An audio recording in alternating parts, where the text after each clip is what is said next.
A university professor started off his class by picking out of his back pocket a £20 note. And in this lecture hall of about 200 people, he asked, how many of you would like this note? Naturally, all 200 hands went up. He said, interesting. He then said, before I let you have it, let me ask you this question. He took the note and folded it in half twice. And then he said, how many of you want this note? Still, 200 hands went up. Now he said, let me try something else. He took the note and he crumpled it. He said, how many of you want this note now? Still, 200 hands went up. Finally, he chucked the note on the floor. He screwed it with his shoe and crumpled it even more, picked it back up, now with dirt, and said, how many of you want this note? All 200 hands were still up. He said, today you've learnt an important lesson. No matter how much I crumpled that note, how much I scrunched it up, how many times it was trodden on, you still wanted it because it was still worth £20. In the same way that that £20 note held its value, so do you. No matter how many times life will tread on you, life will crumple you, life will scrunch you, and life will squeeze you, you will always keep your value, that spark within us all of bliss, knowledge, and eternity that exists. That spark will never be taken away. Our value is not created by the price of our clothes or our bank balance or the job title that we have. See, we should be building life and not just building our CVs. In the middle of 2009, he was the software engineer that no one wanted to hire. He had 12 years of experience at Yahoo, but he was rejected by Facebook and then rejected by Twitter. He'd been to a great university. He had a great CV. But he decided to team up with one of his alumni members at Yahoo and started to create an app and focus on the startup space.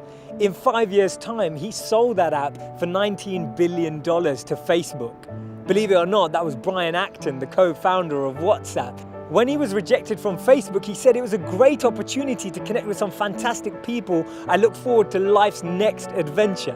When he was rejected by Twitter, he responded by saying, worked out, it was quite a long commute.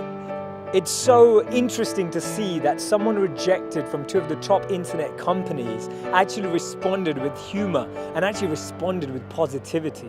This lady was diagnosed with clinical depression. Her marriage had failed and she was jobless with a dependent child. She was on a 4-hour delayed train journey from Manchester to London when she came up with this idea, and she started to write this book about this wizard.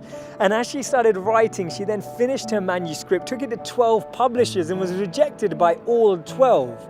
Believe it or not, that's J.K. Rowling. This man watched his first company crumble. He was a Harvard University dropout and his first company's demo didn't even work. He went on to build Microsoft. His name's Bill Gates. Therefore, failure is just a sign that we need to widen our scope. We need to be ready and build ourselves up for the next level. Actually, what we end up achieving is far greater than what we'd envisioned for ourselves. And this divine plan, this orchestration can't be happening without this intervention that occurs, because if we had it our way, we'd just settle, we'd just accept what we thought was our goal, what we thought we were chasing.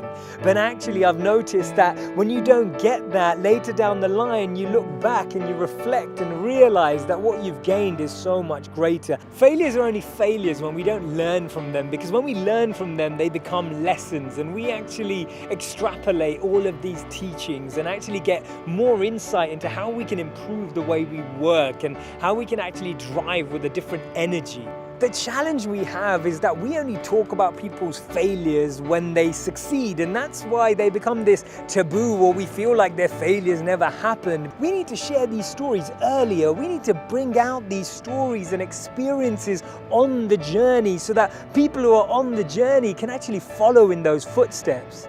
And that's why Steve Jobs said you can't connect the dots moving forward. You only can when you're looking backwards.